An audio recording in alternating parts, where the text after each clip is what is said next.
안녕하세요. 반백한량 테드족장입니다. 블러드본 스토리는 웬만한 미스터리 소설 뺨치게 복잡합니다. 아이템 설명이나 NPC 대화, 컷신을 통해서만 스토리를 유추할 수 있는데 이마저도 최종 윤곽조차 확정되지 않은 가능성이 사방으로 열린 퍼즐 조각들일 뿐입니다. 하지만 꼼꼼히 게임을 파고든 플레이어라면 대부분 동의할 만한 큰 줄기는 잡을 수 있습니다. 나머지는 플레이어 나름대로 해석하고 추론할 수밖에 없습니다. 따라서 최종적으로 맞춰진 퍼즐의 정답은 없습니다. 플레이어마다 다를 테니까요. 나름대로 몇 년에 걸쳐 블러드본을 3번 이상 플레이하고 최근 스토리 해설 공략 시리즈 영상을 만들면서 리서치하고 경험하고 고찰한 내용을 토대로 큰 줄기를 요약해볼까 합니다. 스토리 해설 공략 시리즈 영상은 만드는 과정에서 리서치를 하고 경험해 나갔기 때문에 많은 실수와 오류가 존재합니다. 유튜브 영상의 특성상 재업로드나 부분 수정이 불가능하기 때문에 이를 한꺼번에 바로잡는 에라타 모험이라고도 할 수 있습니다. 그 어느 것도 정답은 없습니다. 블러드본의 프로듀서인 미야자키 히데타카도 퓨처프레스 공식 공략집 인터뷰에서 강조했듯이 모든 해석은 플레이어의 자유입니다. 다른 해석은 있어도 틀린 해석은 없다는 뜻입니다. 이 영상 또한 노땅 게이머, 반백한량 데드족장의 자유로운 사색의 산물임을 짚어둡니다. 게임 내 용어는 가급적 우리나라 플레이어들이 익숙한 한국 정발판을 기준으로 했지만 개인적으로 오해의 소지가 있다고 판단하는 일부 이름, 표현은 정발판 용어를 밝히고 나름대로 수정했으며 수정한 이유도 설명했습니다. 정발판 한글 번역은 일어와 영어를 편한 대로 가져다 썼기 때문에 어느 쪽도 소스 언어라고 할 수 없습니다. 영어는 단순 번역이라기보다 제작사와 공동 기획에 가깝습니다. 미야자키 히데타카는 모든 용어와 이름을 어원까지 고려해 최종 선택하는 OCD 성향의 크리에이터입니다. 그런 표현과 이름을 단순 번역하면 오해의 소지를 남길 수밖에 없습니다. 개발 단계에서 기획에 참여하지 못하는 한글 게임 번역 환경의 태생적 한계이지 번역사의 자질 문제라고는 생각하고 싶지 않습니다. 이 점은 플레이어 분들도 감안해 주셔야 합니다. 손발 묶고 게임하라는 것과 다를 바 없는 환경이기 때문입니다. 개인적으로도 통번역사 출신이지만 오역을 지적하고 싶지 않은 이유입니다. 누구나 이런 열악한 환경에서는 장님 코끼리 만지기식 번역에 의존할 수밖에 없답니다. 블러드본의 스토리 자체가 아귀가 맞지 않는 힌트들로 가득합니다. 태생적으로 무수한 허점과 구멍을 플레이어의 상상력으로 메워야 하는 구조라는 뜻입니다. 그러니 정답은 어차피 존재할 수 없습니다. 아무래도 복잡한 퍼즐을 해설식으로 풀어가는 구조라 초심자보다는 이미 게임 엔딩을 한 번은 본 플레이어에게 도움이 될 만한 영상입니다. 그럼 블러드본의 세계관부터 간단히 요약하고 시작하겠습니다. 블러드본의 세계관을 이해하려면 인간과 공존하는 위대한 자라는 신적인 존재부터 알아야 합니다. 하워드 필립스 러브크래프트라는 20세기 초 유명 미국 공포작가의 단편 더 콜 오브 쿠툴루의 브람 스토커의 소설 드라큘라를 적절히 섞어놓은 환경이라고 이해하면 됩니다. 미지의 거대한 존재에 대한 인간의 막연한 공포와 경외, 동경이라는 원초적 본능을 흥건히 피에 적셔놓은 환경이라는 겁니다. 더 콜 오브 쿠툴루에도 그레이트 올드 원스라는 거대한 신적 존재들의 유니버스, 쿠툴루 미토스가 등장합니다. 이 소설에서도 인간들은 미지의 신적 존재에 대한 공포와 경외, 동경을 그대로 드러내며 공포냐, 경외냐, 동경이냐에 따라 대응이 달라지고 분파가 갈립니다. 구약 성서에서도 신을 숭배하던 인류가 느닷없이 신처럼 살겠다며 바벨탑을 세우듯 블러드본에서도 위대한 자라는 존재를 알게 된 일부 탐욕스러운 인간들이 위대한 자를 향한 바벨탑을 세우려 들면서 모든 비극이 시작됩니다. 블러드본 스토리의 첫 번째 대전제입니다. 비극적 실수를 되풀이하는 어리석은 인류와 위대한 자의 관계가 블러드본 세계관의 기본이며 그 기본 테마는 H.P. 러브크래프트의 더 콜 오브 쿠툴루와 브람 스토커의 소설 드라큘라에서 빌려왔다는 점을 먼저 이해해야 큰 줄기를 따라갈 수 있습니다. 블러드본 스토리의 두 번째 대전제는 현실과 꿈의 경계입니다. 블러드본은 깨어있는 현실, 꿈, 악몽, 3대 공간에서 스토리가 진행됩니다. 하지만 사냥꾼의 꿈 역시 악몽이라고 인형이 힌트를 주기 때문에 결과적으로 현실과 악몽 두 가지로 나뉜다고 해야 합니다. 현실이 아닌 악몽의 공간은 모두 위대한 자가 만들어냅니다. 또 현실과 악몽은 정반대일 수 있습니다. 악몽에서 살아있다면 현실에서는 죽었다는 뜻일 수도 있습니다. 현실과 악몽을 구분 못하면 스토리 이해를 방해하는 큰 장애물이 됩니다. 가령 맨시스의 악몽 보스인 미콜라 씨는 현실에서 이미 죽은 몸이며 그 악몽 속에서만 살아있습니다. DLC에서 코스라는 위대한 자가 시신으로 어촌 해변에 쓸려오지만 사냥꾼의 악몽에서만 죽은 것이며 현실에서는 악몽이라는 저주를 내린 위대한 자로 버젓이 살아있습니다. 반대로 위대한 자의 아기인 메르고와 코스의 유복자는 현실에서는 죽었지만 악몽 속에서는 살아있습니다. 이처럼 현실과 꿈이 다른 차원이라는 걸 이해하지 못하면 큰 줄기가 흔들릴 수밖에 없습니다. 사냥꾼의 꿈은 달의 존재라는 위대한 자가 만들었으며 초대 사냥꾼 게르만을 배후 조정하는 끝없이 되풀이되는 사실상 악몽의 차원입니다. 맨시스의 악몽은 메르고의 유모라는 위대한 자가 맨시스 학파의 수장 미콜라 씨와 거래를 통해 만들어낸 차원이며 현실에서 죽은 메르고가 살아있는 상태로 시간을 멈춰놓은 공간입니다. DLC에 나오는 사냥꾼의 악몽은 위대한 자 코스를 숭배하던 어촌 주민들의 기원대로 코스가 피해 취한 사냥꾼들을 영원히 가둬놓은 저주의 공간입니다. 코스는 사냥꾼의 악몽 속에서만 죽어있을 뿐 자신이 존재하는 현실 공간에서는 살아있다는 뜻입니다. 사냥꾼의 악몽은 코스 자신이 만든 저주의 공간으로 또 아기를 잃는 순간을 되새길 뿐입니다. 이처럼 아이를 잃은 위대한 자들은 모두 아이를 그리면서 아이를 찾는 꿈의 공간을 만듭니다. 아믹달라처럼 하급 위대한 자는 악몽에 등장하지 않습니다. 위대한 자들 역시 계급이 존재합니다. 작은 아믹달라는 현실 속 건물에만 붙어있고 대형 아믹달라도 악몽의 주변인 변경에서만 모습을 드러내며 상급 위대한 자들의 영역을 보호하는 파수꾼 역할을 합니다. 악몽에 갇힌 자들은 깨어있는 현실에서는 이미 죽은 사람들일 수도 있습니다. 미콜라 씨 역시 플레이어가 발견했을 땐 이미 싸늘한 시신이었고 오로지 맨시스의 악몽에서 의식만 존재합니다. 맨시스 학파의 일원들은 현실에서 모두 죽었으며 악몽 속에서 내면의 눈과 뇌만 한데 모여 브레인 오브 맨시스라는 흉측한 위대한 자로 살아남아 악몽 속으로 발을 디디는 외부인들을 향해 발광 화살을 날릴 뿐입니다. 인간과 위대한 자는 어떤 점이 다른가? 위대한 자를 이해하려 들 때 주의해야 할 점은 인간의 상식적인 관점을 벗어나야 한다는 겁니다. 위대한 자라는 표현 자체가 미지의 거대한 존재에 대한 공포와 경외심에서 인간이 만들어낸 것이지 실제로 그들이 위대하다는 뜻은 아닙니다. 말 그대로 미지의 존재, 인간이 절대 이해하지 못하는 모르는 자들일 뿐입니다.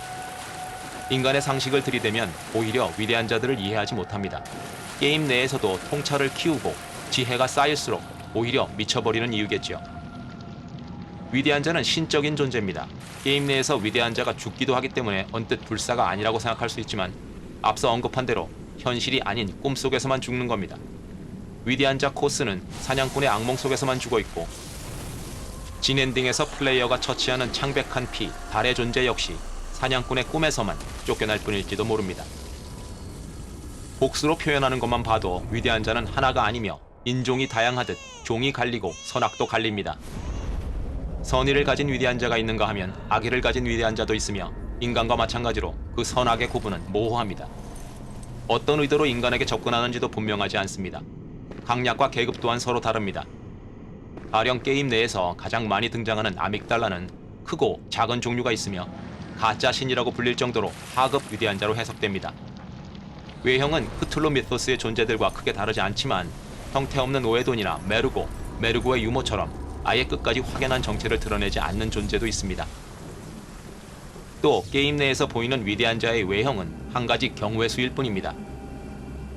가령 DLC 마지막에 만나게 되는 위대한 자 코스는 사냥꾼의 악몽에서 시신의 형태로 나타나지만 이 또한 한 가지 경외수일 뿐이지 실제로 코스가 죽었다는 뜻은 아닙니다. 악몽 속에서 사냥꾼들이 왜 저주를 받는지 이해시키려는 외형일 뿐인 거죠. 종교 역사적으로도 신은 늘 인간이 이해하기 쉬운 형태로 모습을 드러낼 뿐 실제로 그런 외형이라는 뜻은 아니듯이 말입니다. 위대한 자에 관해 확실하게 알려진 점은 첫째, 신적인 존재로 인간이 상상하지 못할 엄청난 능력을 가졌지만 아이를 갖지 못하며 인간과 신비로운 관계를 통해 아이를 낳는다 해도 죽어버리고 만다는 사실입니다. 그래서 모든 위대한 자는 그 빈자리를 메워줄 또 다른 아이를 갈망합니다. 한 가지 흥미로운 점은 게임 내의 위대한 자가 인간으로 치면 모두 여성이라는 사실입니다. 인간과 신비로운 교접을 통해 아이를 낳는다고 해서 남성으로 오해하기 쉬운데 낙오된 위대한 자 이브리에타스는 물론 아기를 원하는 형태없는 오에돈, 코스, 메르고의 유모, 달의 존재 모두 성을 따지면 여성입니다.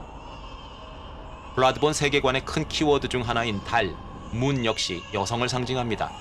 맨시스는 menstruation, 월경이라는 뜻이며 비르게노스의 거미 롬 역시 양막 파열, rupture of membrane의 약자여서 모든 이름을 최종 선택하는 미야자키 히데타카의 OCD 성향을 읽을 수 있을 정도입니다. 위대한 자와 인간이 성적 관계를 통해 아이를 잉태한다는 식의 일본어 아이템 설명이 나중에 수정된 것도 오해의 소지가 있었기 때문일 겁니다. 블라드본의 세상에서는 붉은 만월이 뜰 때 선택받은 여성들이 위대한 자의 아이를 잉태한다고 합니다. 위대한 자의 여성성을 감안할 때 남녀의 성관계가 아닌 대리모의 관계로 이해하는 편이 낫습니다. 과거 선진 인류인 투메르 문명의 여왕 야남이 그랬고, 사냥꾼의 꿈에서 조언자의 역할을 하는 초대 사냥꾼 게르만의 여제자 마리아가 그랬고, 게임의 주인공이 활동하는 현대에 와서는 성가대의 일원 가짜 이오셰프카가 그랬고, 카이너스트 혈족 출신으로 의심되는 창부 아리엔나가 그랬습니다. 위대한 자의 아이는 세 번째 탯줄이라는 신비로운 힘을 남깁니다. 인간의 통찰력을 크게 높여주는 내면의 눈을 뜨게 해줍니다. 세 번째 탯줄이라는 용어 역시 스토리 이해를 방해합니다. 세 번째 탯줄이라는 아이템은 사실 정상적인 위대한 아기 탯줄의 3분의 1 토막에 해당합니다. 그래서 초기에는 영어로 1/3 of umbilical cord라고 번역을 했는데 왜 다시 third umbilical cord로 수정했는지 갸웃할 정도입니다. 게임 내에서는 총 4개의 세 번째 탯줄을 얻을 수 있는데 이 중 3개만 먹어도 되는 이유가 3분의 1 플러스 3분의 1 플러스 3분의 1은 정상적인 위대한 아기의 탯줄이기 때문입니다. 따라서 세 번째 탯줄은 정상적인 위대한 아기 탯줄의 3분의 1 토막에 해당한다고 이해하는 편이 낫습니다. 본편 마지막 보스인 메르고의 유모를 해치우면 투메르의 여왕 야남이 낳은 위대한 아기 메르고의 탯줄 토막을 남깁니다. 야남은 위대한 자 메르고의 유모의 대리모로 이해할 수 있습니다. 게르만이 활동했던 것으로 보이는 버려진 사냥꾼 공방에서 마리아가 낳은 것으로 추정되는 위대한 아기의 탯줄 토막이 발견됩니다. 마리아는 위대한 자, 달의 존재의 대리모였습니다. 플레이어가 빌게너스의 달빛 호수에서 롬이라는 위대한 자 보스를 처치한 후 붉은 달이 뜬 뒤 가짜 이오셰프카를 찾아가서 죽이면 탯줄 토막을 얻습니다. 가짜 이오셰프카는 비르게너스 학자들이 어촌에서 발견한 위대한 자 코스로부터 떼어낸 탯줄로 아이를 잉태하려다가 실패한 것으로 추정됩니다. 가짜 이오셰프카의 대사처럼 붉은 달이 뜰 때 자신이 선택받은 대리모라고 여겨 탯줄을 사용했을 가능성이 높습니다. 하지만 위대한 자는 카이너스트 혈족 출신으로 추정되는 창부 아리안나를 선택했으므로 가짜 이오셰프카를 죽여 얻는 탯줄 토막은 위대한 아기의 것이 아닌 코스로부터 떼어낸 탯줄인 겁니다. 붉은 달이 뜰 때 잉태되는 위대한 아기는 하나뿐이니까요. 이렇게 창부 아리안나는 위대한 자 형태없는 오에돈의 대리모 역할을 하고 아기를 죽이면 탯줄 토막을 남깁니다. 위대한 자와 인간은 다른 차원에 존재합니다. 인간이 낮은 차원의 존재라면 위대한 자는 그 간극을 상상하기조차 어려운 한참 높은 차원의 존재입니다. 블라드본에서 계몽이라는 아이템은 통찰력을 높여줍니다. 통찰력이 높아지면 평범한 인간의 눈에는 보이지 않던 고차원의 위대한 자가 서서히 모습을 드러내는 것이 바로 다른 차원에 존재한다는 증거입니다. 하지만 아직 준비되지 않은 그릇인 인간이 통찰만 높이면 미쳐버리고 맙니다. 야남이라는 도시의 지하에서 과거 선진 인류 투메르 문명의 유적이 발견됩니다. 블라드본에서 성배라는 던전이 바로 그런 유적들입니다. 흥미롭게도 게임 후반부로 갈수록 과거 투메르 문명 역시 위대한 자가 되려는 성급한 욕심에서 멸망했다는 증거들이 속속 발견됩니다. 병든 로랑이 대표적인 예로 야수병이 창궐해 결국 멸망한 지역입니다. 역사는 되풀이됩니다. 역사를 배우지 못하는 인간은 같은 실수를 되풀이하기 마련입니다. 비르게노스의 학자들은 투메르 지하 유적을 탐사하던 중 위대한 자의 피를 발견합니다. 위대한 자의 차원에 이룰 수 있는 매개체로 해석할 수 있으며 게임 내에서는 무시무시한 진실, 엘드리치 트루트, 신비의 지혜 등 은유적으로 표현됩니다. 유적에서는 야수병의 흔적도 발견됩니다. 학자들 사이에서도 위대한 자의 차원에 이르는 방법론을 두고 파벌이 갈리고 끝내 각기 제갈 길을 가고 맙니다. 비르게누어스를 이끌던 윌렘 학장은 위대한 자의 오래된 피가 극도로 위험하다는 사실을 깨닫고 오래된 피를 두려워하라는 경고까지 만들어가며 제자들의 주의를 주었고 내면의 눈을 통해 통찰력을 길러 위대한 자의 차원에 도달해야 한다고 설득했습니다. 하지만 하루빨리 위대한 자에 이르려던 제자 미콜라 씨와 로렌스는 윌렘 학장의 결별을 고하고 등을 돌립니다. 위대한 자와 직접 접촉하려던 미콜라 씨는 이후 맨시스 학파의 수장으로 숨은 거리 야하고를 거점으로 야남 주민들을 납치해 온갖 실험을 통해 위대한 자를 불러내려는 피해 의식을 시도합니다. 로렌스는 야남에 와서 피해 치유교회를 창설하고 비르게노스로 이어지는 숲을 막아 금역의 공간으로 만들어버립니다. 치유교회는 오래된 피를 이용해 만병을 치유해주며 야남 주민들의 환심을 사고 영향력을 넓혀가지만 그 부작용으로 야수병이 창궐합니다. 비르게노스 시절부터 고개를 들기 시작한 야수병에 대처할 목적으로 암약하던 이들이 바로 옛 사냥꾼들입니다. 초대 사냥꾼인 게르만도 이때 활동했으며 윌렘 학장을 모시던 제자였을 가능성이 높습니다. 윌렘의 제자 중 유일하게 사냥꾼의 길을 걸었던 인물입니다.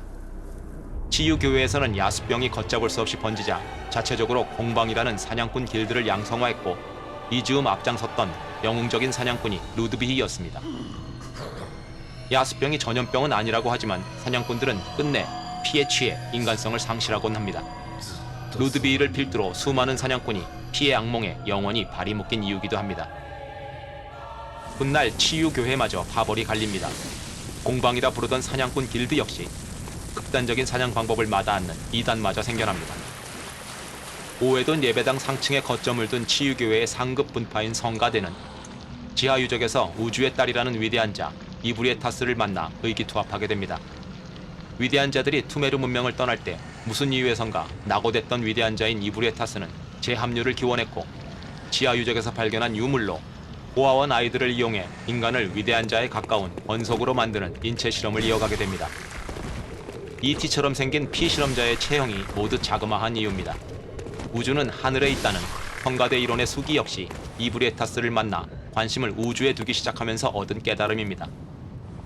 정리하면 투메르 문명 지하 유적에서 위대한 자의 흔적을 발견한 비르게노스 학자들은 위대한 자의 차원에 이르기 위해 내면의 눈을 길러 통찰을 키워야 한다는 윌렘 학장, 피해 실험을 계속해야 한다는 로렌스의 치유교회, 위대한 자와 직접 접촉하면 그만이라며 나름대로 의식을 이어가다 기어이 메르고의 유모와 거래를 하게 된 미콜라 씨의 맨시스 학파, 낙오된 위대한 자 이브리에타스와 힘을 합쳐 우주로 눈을 돌려 위대한 자와 교신하려던 성가대로 갈라지게 된 겁니다. 한편 비르게노스에서 금기시되던 오래된 피를 훔쳐 달아나 사냥꾼들의 피를 취하며 불사의 몸이 된 윌렘 학장의 제자가 있었습니다. 피의 향연을 즐기며 카이너스트 혈족의 여왕이 된 아넬리제라는 여성입니다. 피를 훔쳐 달아난 제자의 마지막 후손이 여왕이라는 해석도 있지만 분명하지는 않으며 타임라인을 봐도 애매한 부분입니다. 카이너스트는 드라큘라를 연상시키는 뱀파이어의 세상일 뿐 메인 스토리에 큰 영향을 주지는 않지만 게르만의 여제자 사냥꾼 마리아가 이 여왕의 반개 가족인 것으로 드러나기 때문에 마리아의 몸에도 위대한 자의 오래된 피가 흐른다는 점은 염두에 두어야 합니다. 또 여왕이 피의 타락을 광적으로 모으는 이유가 위대한 자의 아이를 잉태하기 위한 것이라는 해석도 있습니다. 야남에서 활동하던 창부 아리안나 역시 카이너스트 혈족의 드레스를 입고 있습니다. 무슨 이유에서든 카이너스트에서 도망쳐 야남에서 활동했던 것으로 보입니다. 가짜 이오셰프카는 성가대의 일원으로 오래된 피를 사용해 위대한 자를 만들어내는 실험을 계속했던 인물입니다. 공교롭게도 위대한 자의 오래된 피가 섞인 투메르의 여왕 야남, 창부 아리안나, 초대 사냥꾼 마리아, 가짜 이오셰프카까지 모두 위대한 자아이를 잉태하려 했거나 위대한 아이를 잉태했던 여성들로 위대한 아기의 전조인 탯줄 토막을 남깁니다. 게임 내에서 탯줄 토막 3개 이상을 사용해야 진엔딩을 볼 수 있는데요. 그래야 완전한 위대한 탯줄이 완성되기 때문입니다. 통찰력을 최대한 끌어올려 진실을 꿰뚫어 볼 수 있는 존재가 됐다는 상징적인 의미로 해석할 수 있습니다. 그제서야 사냥꾼의 꿈이라는 차원을 만들고 게르만을 배후 조종한 것이 위대한 자, 달의 존재라는 걸 간파하게 되는 거죠. 비르게노스의 윌렘 학장은 위대한 자의 차원에 다다를 수 있을 만큼 통찰을 높이기 위해 안간힘을 썼습니다. 또 위대한 아기의 탯줄이 있다면 통찰력을 크게 올릴 수 있다는 사실을 깨달았습니다. 윌렘 학장이 이끄는 비르게노스 학자와 사냥꾼들은 한 어촌 해변에서 발견된 위대한 자 코스의 몸에서 탯줄을 떼어냅니다. 코스를 신으로 숭배하던 어촌 주민들은 끔찍한 만행이라며 이들을 저주합니다.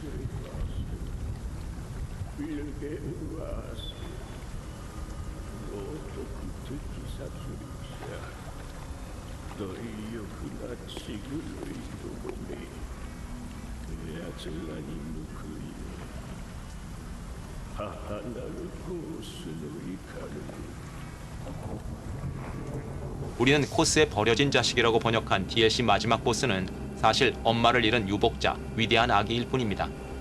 부모에게 버려졌다는 인상을 심어주는 표현을 선택한 건 못내 아쉬운 부분입니다. 이때 마리아를 포함해 초대 사냥꾼들을 이끌었던 장본인이 게르만이었습니다.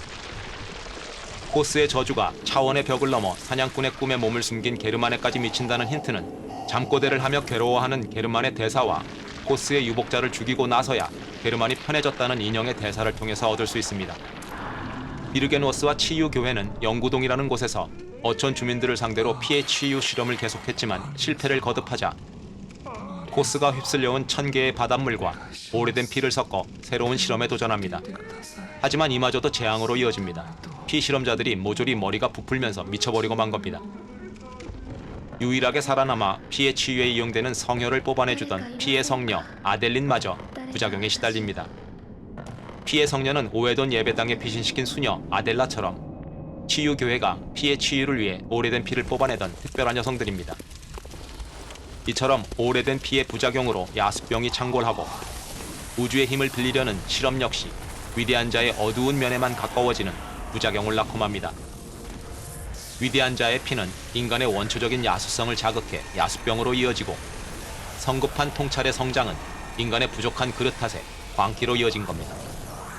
실험을 거듭할수록 그 부작용이 불가항력이라고 판단한 윌렘 학장은 결국 오래된 피를 이용한 실험을 중단해야 한다고 믿게 됐고 실험 강행을 고집하던 로렌스와 미콜라 씨는 등을 돌리고 맙니다. 別れの挨拶をしに来ました。ああ、知っている。君も裏切るのだろう。変わらず堅くなですね。でも稽古は忘れません。我ら血によって生まれ人となりまた人を失う。知らぬ者よ。かねて血を恐れたまえ。お世話になりました。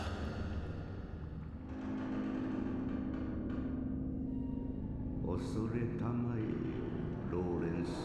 비르게노스 망월루에서 만난 윌렘 학장이 얼마간 위대한 자의 가까운 통찰력을 키웠다는 사실은 목에서 자라나는 촉수를 통해서도 확인할 수 있습니다. 초대 사냥꾼 마리아 역시 어촌과 영구동에서 벌어진 만행에 죄책감을 느끼고 자신이 아끼던 라쿠요라는 무기를 우물에 던져버린 채 어촌으로 이어지는 관문인 시계탑에서 더러운 혈족의 피를 뽑아내며 그 누구도 코스의 시신과 유복자를 건드리지 못하게 하겠노라고 다짐합니다. 깨어있는 현실 또한 만들어진 환상에 지나지 않을지 모릅니다.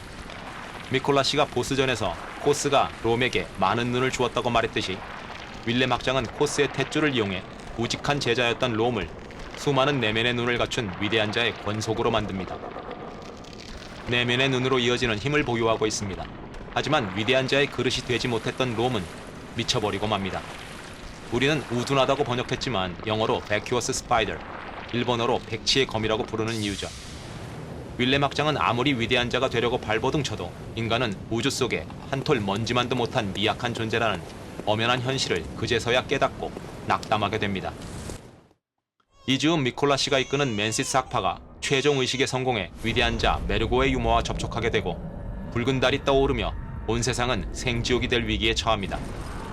결국 윌렘 학장은 인류를 지키기 위해 롬의 어두운 힘을 이용해 악몽 같은 현실로부터 보호막을 치게 됩니다. 하지만 수메르 문명의 말로를 되풀이하는 운명의 시계를 잠시 늦췄을 뿐입니다. 이 즈음 이방인인 플레이어가 이오셰프카 진료실에서 피해 목회를 통해 치유교회에서 피해 치유에 사용하는 성녀의 피를 수혈받고 우여곡절을 거듭하며 비르게노스로 향하게 됩니다. 플레이어가 롬을 해치우고 나면 미콜라 씨가 의식을 통해 불러낸 붉은 만월이 보이고 롬이 야남에 드리웠던 보호막 거미줄까지 거치며 다른 차원에서 건물마다 붙어있던 작은 아믹달라가 선명히 눈에 들어오기 시작합니다. 이와 함께 창백한 핏빛 하늘이 드러납니다. 창백한 피에 정체가 드러나기 시작한 겁니다. 모든 위대한 자는 아이를 잃고 빈자리를 메워줄 또 다른 아이를 갈망합니다.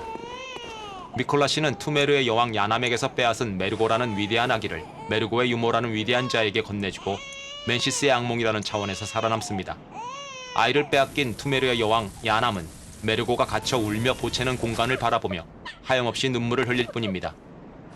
플레이어가 미콜라 씨에 이어 메르고의 유모마저 해치우고 멘시스의 악몽을 끝장내고 나면 울며 보채던 메르고는 새근거리며 곤히 잠이 들고 투메르의 여왕 야남도 메르고를 해방시킨 플레이어에게 고개를 숙여 고마움을 표시한 뒤 사라집니다.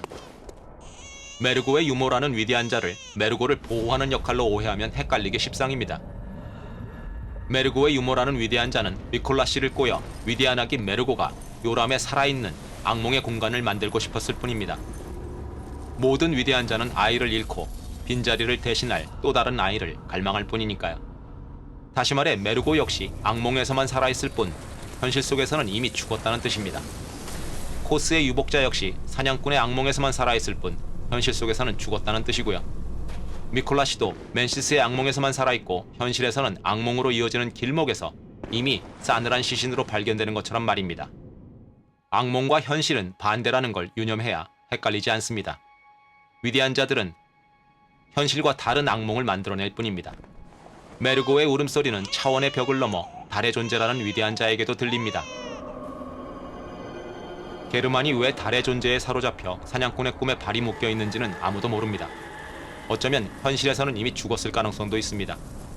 사냥꾼의 꿈이라는 차원을 만들고 게르만을 꼭두각시로 삼은 위대한 자, 달의 존재는 게르만이 애제자 마리아를 본떠 만든 인형에 생명을 불어넣어 줍니다. 앞서 언급했듯이 코스의 분노는 게르만을 정조준하고 있을 수도 있습니다. 일각에서는 DLC 마지막 보스가 사실 코스의 유복자가 아닌 게르만의 현신이라고 해석하기도 합니다. 보스의 울음소리와 게르만의 울음소리가 같고 둘 다 망토를 걸쳤으며 보스가 휘두르는 해반 무기가 게르만의 무기를 닮았다는 게 힌트입니다.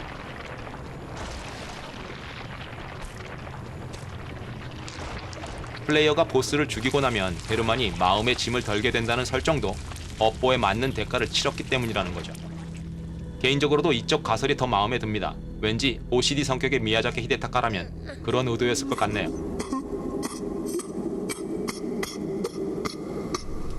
진짜 유복자는 보스를 해치우고 나서 등장하는 흐물거리는 검은 인간 형상이라는 그럴듯한 가설입니다. 달의 존재의 의도도 두 가지로 추정해 볼 수 있는데요. 첫째, 메르고의 울음소리가 끊이질 않는 멘시스의 악몽을 끝내는 겁니다. 게르만을 통해 훌륭한 사냥꾼을 불러들이고 멘시스의 악몽을 끝내도록 조종했다는 해석입니다. 모든 위대한 자는 아이를 잃고 빈자리를 메워줄 아이를 갈망하는데 메르고의 울음소리는 차원을 넘어 울려 퍼지고 있었기 때문입니다. 마리아가 바로 달의 존재의 대리모였을 가능성이 있다고 했죠. 창부 아리안나가 위대한 아기를 낳고 극단적인 반응을 보였던 것처럼 마리아 역시 애지중지하던 무기 라쿠요를 우물에 던져넣고 사뭇 다른 길을 선택한 이유가 이 때문인지도 모릅니다. 자신의 아기를 잃은 위대한 자 달의 존재는 악몽 속에서만 영원히 살아남아 울부짖는 메르고의 존재가 고통스러웠을 거란 해석이 가능한 대목입니다. 둘째, 달의 존재가 다른 위대한 자의 후손들을 싸그리 없애려 했다는 해석도 가능합니다.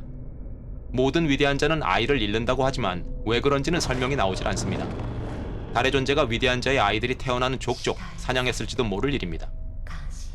달의 존재가 마리아를 통해 낳은 아기는 게르만이나 마리아 자신이 죽였을지도 모르고 그 때문에 달의 존재가 게르만을 사냥꾼의 꿈에 가둔 것이라고 해석할 수도 있습니다. 어차피 해석은 플레이어 자유일 테니까요. 멘시스의 악몽은 메르고의 유모를 처치하고 메르고를 해방시키면 투메르의 여왕 야남과 함께 사라집니다. 사냥꾼의 악몽은 코스의 유복자를 코스의 기원인 바다로 돌려보내주면 저주가 풀리면서 사라집니다. 하지만 사냥꾼의 꿈은 어떤 엔딩을 선택해도 사실 끝나지 않습니다. 엔딩은 세 갈래로 나뉩니다. 메르고의 유모를 처치하고 멘시스의 악몽을 사냥하고 나서 사냥꾼의 꿈에 돌아와 게르만에게 말을 걸면 목숨을 맡기고 꿈에서 깨어날지를 선택해야 합니다. 목숨을 맡기면 첫 번째 엔딩이 이어집니다. そして夢を忘れ朝に目覚める解放されるのだこの忌々しい狩人の悪夢から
트로피 설명대로 야수 사냥의 밤은 막을 내리고 야남에서 새벽을 맞게 됐지만 또 다른 누군가가 사냥꾼의 꿈에 빨려 들어갈 겁니다.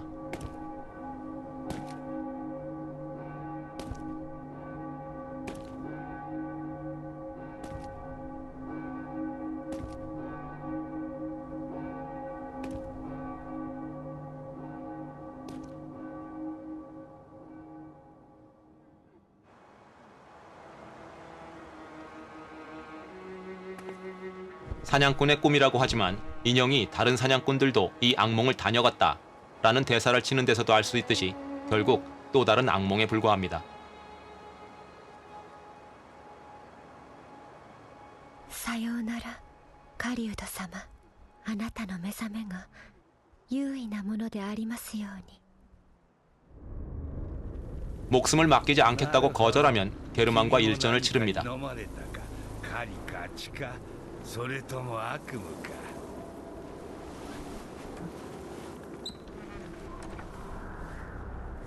まあどれでもよい。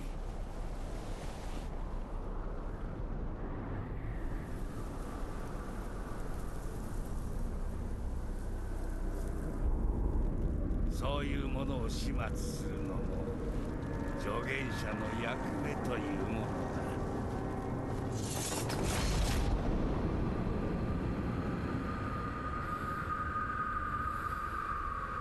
ゲールマンの狩りを知るがいい。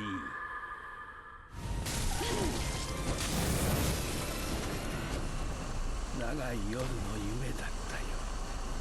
하지만 게르만을 해치운다고 해도 본편에 등장하는 마지막 위대한 자이자 게임 초입부터 키워드 수수께끼로 등장하는 창백한 피의 주인공인 달의 존재에 빨려들어 게르만의 뒤를 이을 뿐입니다.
역시 악몽은 계속됩니다. 탯줄 토막 3개 이상을 사용해 스스로 위대한 자가 되면 플레이어는 게르만에 이어 달의 존재마저 해치울 수 있습니다.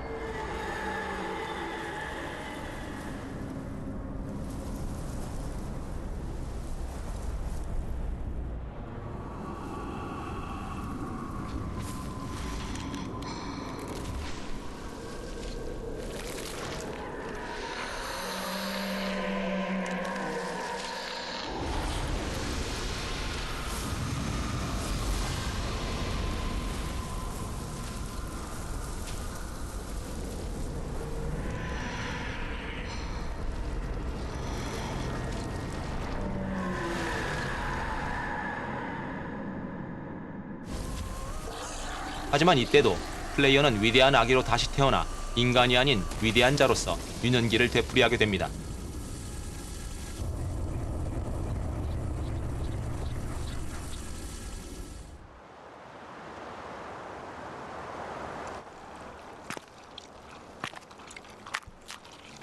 인류를 다음 유년기로 이끌었다는 설명이지만 이 또한 또 다른 악몽의 시작일지도 모르죠. 모든 위대한 자는 아이를 잃고 빈자리를 채워줄 아이를 갈망하는데 새로운 유년기로 접어든 인류는 사람이 아닌 인형에게서 새로운 부모를 찾아야 하는 현실입니다.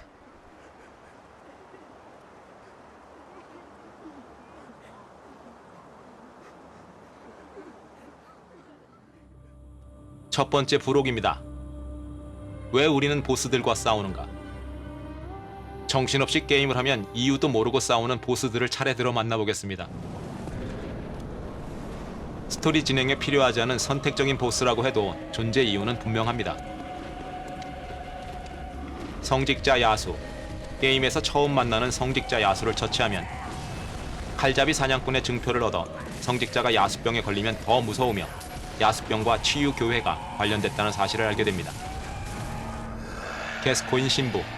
오웨돈 예배당으로 가는 지하 무덤 열쇠를 얻을 수 있으며 게스코인 신부처럼 이방인들도 교회 사냥꾼으로 고용됐고 사냥꾼 대부분 피에 취해 미쳐간다는 사실을 알게 됩니다. 피에 굶주린 야수. 투메르의 성배 아이템을 얻어 인류가 지하 유적에서 투메르 문명과 위대한 자의 성물을 발견했다는 사실을 알게 됩니다. 교구장 아멜리아. 치유교회의 수장들에게 전승되는 골드 펜던트를 얻게 되며 치유교회 초대 수장인 로렌스와 비르게너스의 스승 윌렘 학장이 과거에 결별했고 이후 로렌스 역시 아멜리아처럼 야수병에 걸려 숨졌을 것이란 추측을 하게 됩니다. 해믹의 마녀. 충혈된 누나를 얻게 되며 해믹의 마녀들이 누나를 모으는 이유가 비르게너스 윌렘 학장이 집착하던 내면의 눈과 관련이 있음을 알게 됩니다. 야남의 그림자. 비르게너스 입구를 지키던 야남의 그림자가 투메르의 여왕 야남의 친위대라는 사실을 알게 됩니다. 그리고 비르게너스에서 여왕 야남을 만나게 됩니다. 우둔한 거미 롬. 인류의 멸망을 저지하려는 마지막 발버둥으로 윌렘 학장이 위대한 자의 권속으로 만들었던 제자 롬을 처치하면 야남에 드리웠던 보호막 거미줄이 걷히고 붉은 만월이 뜬 창백한 핏빛 하늘의 현실이 고스란히 드러납니다. 검은 야수 파알. 위대한 자들의 선악 구분을 의심하게 하는 어두운 힘을 실감하게 됩니다. 또 일부 비르게너스 학자들은 이런 어두운 힘을 탐구했으며 사냥꾼의 장비와 무기에도 흔적이 남았다는 사실도 알게 됩니다. 순교자 로가리우스. 한시의 왕관을 얻어 혈족 사냥꾼 처형단을 이끌던 로가리우스가 봉인하고 세상과 단절시켰던 카이너스트 혈족의 불사 여왕을 만나게 되지만 DLC 주요 인물인 마리아와 혈연 관계를 제외하면 메인 스토리와는 큰 상관이 없습니다. 다시 태어난 자. 맨시스 학파의 거점이던 숨은 거리 야하굴에서 만나는 보스로 맨시스 학파가 의식을 통해 아믹달라를 본떠 만들어내려다 실패한 위대한 자이지만 이로 인해 학파 전원과 주민이 몰살당했을지 모른다는 추측을 하게 됩니다. 맨시스 학파의 수장인 미콜라 씨는 악몽에서만 살아남습니다. 아믹달라. 악몽의 본체가 아닌 변경에서 발견되는 위대한 자로 위대한 자들 역시 계급이 존재하며 더 상급 위대한 자의 공간을 지키는 파수꾼이 아닐까 추정할 수 있습니다. 천개의 사자. 우주의 딸 이브리에타스가 있는 통곡의 재단을 지키는 파수꾼이라 할 수 있습니다. 인간이 만들어낸 위대한 자의 권속들로 DLC에서 만나게 되는 실패작들이라는 보스의 성공작일 가능성이 높습니다. 우주의 딸 이브리에타스. 치유교회의 상위 분파인 성가대가 이브리에타스라는 낙오된 위대한 자의 지혜를 전수받아 우주의 힘을 빌려 위대한 자의 반열에 오르려 했음을 알게 됩니다. 악몽의 주역 미콜라시. 맨시스의 악몽이라는 차원이 현실에서 몰살당한 학파 일원들의 의식이 갇혀있는 곳이며 학파 수장인 미콜라시가 메르고의 유모라는 위대한 자와 거래를 통해 만든 공간임을 알게 됩니다. 메르고의 유모. 미콜라시와 거래를 통해 현실에서 죽은 위대한 아기 메르고가 살아있는 상태로 시간이 멈춘 맨시스의 악몽을 만든 장본인이 위대한 자 메르고의 유모라는 사실을 알게 됩니다. 메르고의 유모를 처치하면 메르고가 해방되고 악몽이 막을 내리며 위대한 아기의 전조인 탯줄 토막을 얻게 됩니다. 최초의 사냥꾼 게르만. 사냥꾼의 꿈이 무한히 되풀이되는 악몽일 수도 있다는 사실을 깨닫게 됩니다. 달의 존재. 게르만과 보스전을 치르기 전에 위대한 아기의 전조인 탯줄 토막을 3개 이상 사용하면 만나게 되는 본편 마지막 위대한 자로 게임 초반부터 던져지는 수수께끼 키워드 창백한 피가 가리키는 사냥꾼의 꿈을 만든 장본인임을 알게 됩니다. 또 엔딩에 따라 플레이어 자신이 위대한 자가 되었다는 사실도 깨닫게 됩니다. 저주받은 루드비히. DLC에서 만나는 저주받은 루드비히 또는 성검 루드비히는 영웅적인 치유교회 사냥꾼의 말로를 여실히 보여줍니다. 비르게노스와 치유교회가 온갖 실험을 자행했던 영구동으로 가기 위한 길목을 지키고 있습니다. 살아있는 실패작들. 연구동에서 치유교회가 우주의 힘을 빌어 만들려다가 실패한 위대한 건속의 망작들입니다. 시계탑의 레이디 마리아. 엄청난 비극과 비밀이 감춰진 어촌으로 향하는 길목을 지키는 마리아가 게르만의 여제자였으며 두 사람도 어촌에서 벌어진 참극에 관여했음을 알게 됩니다. 또 카이너스트 혈족 출신인 마리아가 훗날 자신의 행동을 후회하고 비르게노스와 치유교회에 등을 돌렸다는 사실도 알게 됩니다.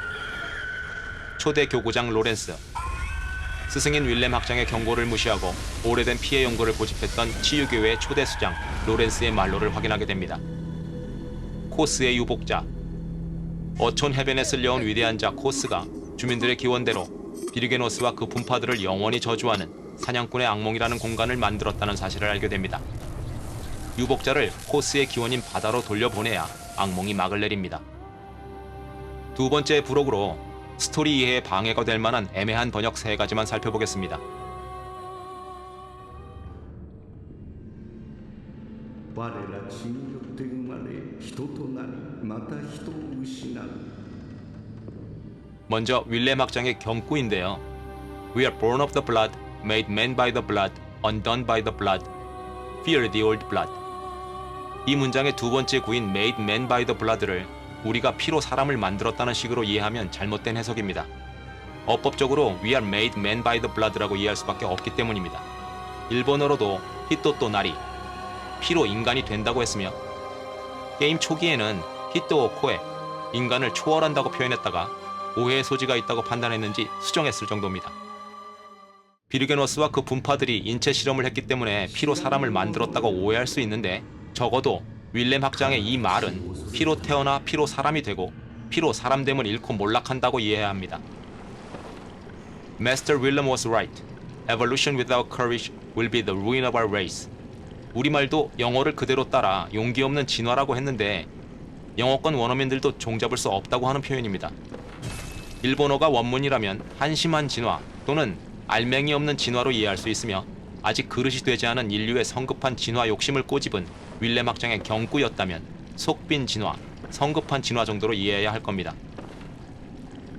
굳이 용기 있는 진화라고 해야 한다면 어떤 장애물이라도 과감히 돌파하고 진화해야 한다는 말이기 때문에 윌렘 학장의 마지막 모습과도 거리가 먼 데다 수기를 쓴 누군가가 윌렘 학장이 옳았다고 했다면 자신의 잘못을 깨달았다는 뜻이기 때문에 더더욱 오해를 낳을 뿐이라고 생각합니다.